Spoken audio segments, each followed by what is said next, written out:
Hello and welcome to another video. So today we're taking a look at a Holy Lion deck. This is something that I was interested in looking at recently, as Holy Lion does seem to be rising in popularity, and I just wanted to at least give it a go, as I was suspecting the one edition, I wasn't expecting to make a huge difference. So that was my opinion initially, and obviously that was wrong. This has made a huge difference to the Holy Lion deck, mainly because you can actually now waste Holy Lion crystals without having to worry about holding onto them. So even just that one extra Holy Lion crystal has really made a difference. That's quite surprising, along with the support of a few other cards like Holy Priest Laura, which still does a great job, Sulfuric Blade, which I still think is really good and very useful to use. Legendary Fighter, probably would take 3 of these if I had them, but just one seems to do okay. And Father of Punishment, which still looks really bad as a card art just because it's a very poorly looking design, mainly the positioning. Anyway, Evolve, Destroy an Enemy Follower Amulet is really good, especially if you do come up against a Tenko matchup. It can come in very handy. Really great couple of combinations for this deck to go straight from Globe of Stairways into Sealed Tomb or into Mori, which is great. Other than that, this deck is very low cost in the sense that you don't need that much to run the deck. Only goes up to 3 cost followers, so it is done at 3, which is a pretty crazy thing. You don't see that with many decks anymore. Of course, not that cheap when it comes to legendaries. It is triple Snow White, which is still an important card in pretty much every Haven deck. There is very few Haven decks where you don't want to run Snow White, only because Snow White is just such a value card. Having 2 bodies and being able to gain Rush is super effective. Also, the fact Sun and Moon I did throw in this just because having 1 is always nice, and Tsukiyomi no Mataratsu do give you some reach, especially if that's the only card you've got and you're trying to just cycle cards. Then Beacon of Salvation, pretty clear AoE, 7 drop, also can heal your followers, so good on the Lions. And it's also just a 2/3 standard body, which is nice, so you don't have to wait to use it if you don't want to. Everything else in this deck though is pretty much either Holy Lion related or standard in most decks, so it's not that impressive. Temple of Holy Lion Crystal, Peace Weaver, Prism Swing, you know, they're your 4 kind of key Holy Lion setup cards and really do a wonderful job. So we're going to get right into this and check it out. And so our first game for this Holy Lion deck is against Forest. This game, I'll say straight from the get-go, was a little odd more towards the end of the game, but the start was pretty solid and normal, so that's why I have included this in the video. So we start off pretty nicely with a Globe of the Stairways, Holy Lion Crystal, and Father of Punishment, giving us plenty of options. Father of Punishment and Sulfuric Blade do serve similar purposes in removing amulets and stuff very early, along with followers, which does really well, which is why we've only got 2 Father of Punishment and not 3. You can also mess around with the numbers a bit to really fit them together, but as you saw, the Globe into the Tomb worked really nicely, then the Mori into the Tomb works really well if you wanted to use it that way. I do end up holding it mainly because I want extra card draw here. I just feel like this is going to be lacking, and I also want to avoid overdraw at the same time. And then we have the Legendary Fighter plus the Sealed Tomb. Actually, I think this was the combo I held it for because I could then use the Rush off the follower there to kill off the Goblin. Of course, Wood of Brambles, kind of annoying, honestly. The card is super irritating to have to verse. I do wish Father of Punishment though would have at least gained a 1/1 in stats. I feel like evolving it and just getting the kill off something is nice considering it's a 1-drop, but it could have been a little nicer with a little bit extra stat boost. We do use the Blade, get rid of the amulet. We don't want to deal with Brambles, we don't want them returning it, so why not just deal with it immediately. And then of course, they are just really tanking this now.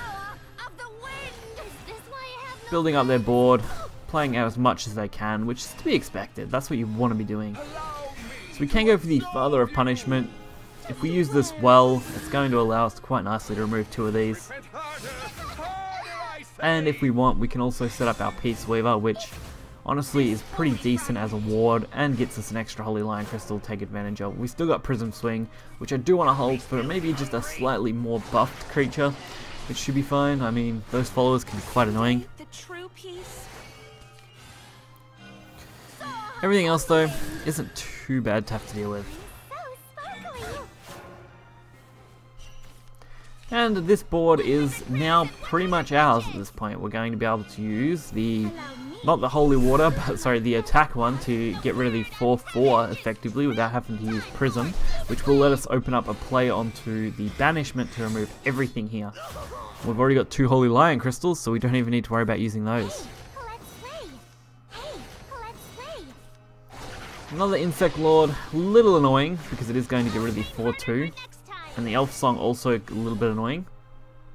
But if we can deal with these, there isn't much left in our opponent's hand, and they're really going to be trying to get everything they can. So we go for a couple of holy lions, which is okay. They do go for the fairy driver, so they're really pushing this now. Fairy driver is going to let them pretty much go face as much as they want here. Which, I mean, that's definitely a problem for us.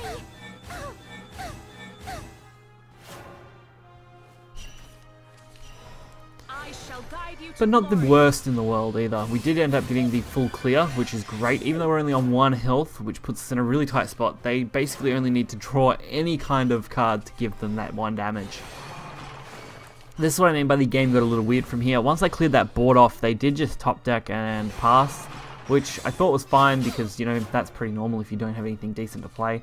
But doing it again was just a little weird, so they end up passing again, which left me just short of lethal. I was hoping they'd at least clear 1 thing here, open up my Holy Lion Crystal play.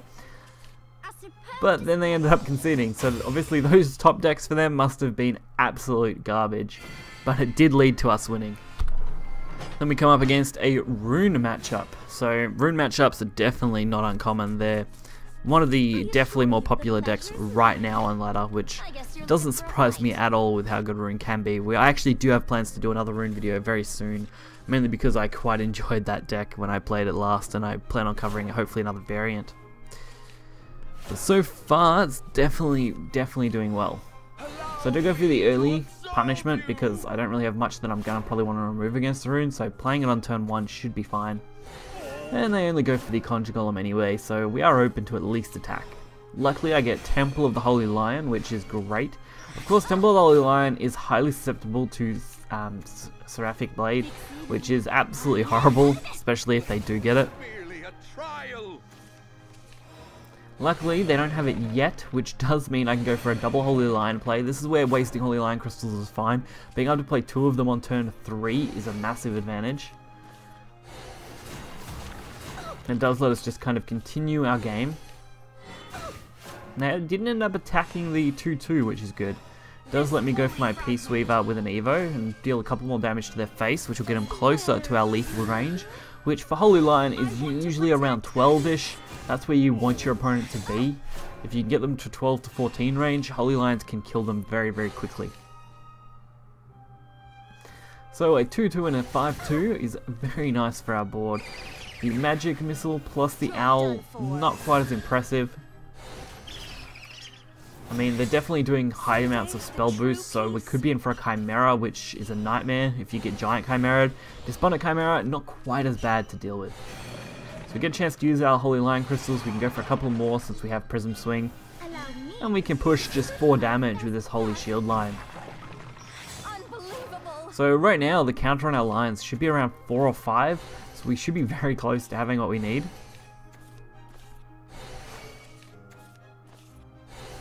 I'm through.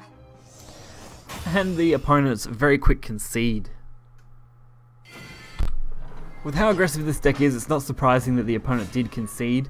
We do end up in another Rune matchup. This one is actually an Earth Rune matchup, so I thought that was a little bit more decent as a variety, and since that last game was so quick, I did want to make sure we had enough to really fill out this video for you guys of this deck. Of course, there's going to be other variations. I still don't feel like this is the best variation of Holy Lion. I've seen some even hybrid Tenko decks, so we may check those out in future because they're kind of decks that I do have all the cards for and should be able to make fairly easily. But we do go for the early Sealed Tomb play. This does give us optimal draw power. We can get as much as we want out of it without having to worry. So we get a really nice draw there. I do go for the Globe of Stairways, hoping to get either another Globe or another draw. Fortunately, we get Mori, which was the most likely of the outcomes, but I was willing to take that chance there. Now going for all their Earth Sigils now, and a little bit of damage as well. And And a pretty nice Peace Weaver drop. Get our Holy Lion Crystal so we actually have something to play. Since we do have 3 Peace Weavers as well, we're not really too worried about wasting the crystals. And we got a chance to go for our Mori, which is going to give us another draw. Fortunately, we are going to overdraw next turn with this deck, just due to having Global Stairways on board and not being able to remove enough cards easily enough. Cagliosa, or Cagliostra, I don't know, I'm really bad at pronouncing that, but it's fine. She's really strong, quite a good card. Prism Swing though, really good as well. Does allow us to open up that play into our lion. So the more lions we can get out, the better. After all, once we get to Storm Lions, the game pretty much ends anyway. It won't be long now. But of course, they do go for quite a nice card. Luckily we do have Jean, which is good, but unfortunately we just can't use it quite yet. So we are going to have to remove this manually first. Luckily that is fairly easy. So we do decide to take the Holy Water in this matchup, mainly because I don't want to get stuck with no healing. So I'll have even just a little bit of healing, it should be alright. Plus, I mean, the card draw is always good. And there is our Beacon of Salvation, the perfect card, of course, to have. We already had one, but having 2 really is going to help us deal with these very quickly. And Adorable Genius again, coming down there. They're really trying to take advantage of it now. After all, they do want to deal with what we've got on board.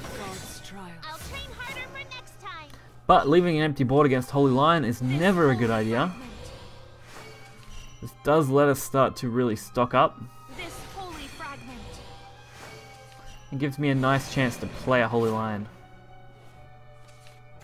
That's all we really need to be able to do. So I didn't go for the Evo this time around, obviously trying to hold on to it, but I can now pretty much stack the board with lions while banishing. And getting a lot of damage this turn, leaving them at 6 total health is going to be amazing. I'm through. And that does signal a concede. I mean, when you're dealing with this board and followed up by Holy Lions again next turn, I would concede too. So considering every card in this deck is under 3 play points at its base cost, with only having the one that goes to 7 with its enhanced, this deck has an extremely low curve for 1, 2, 3, so it makes it very easy to have very early plays, which is awesome.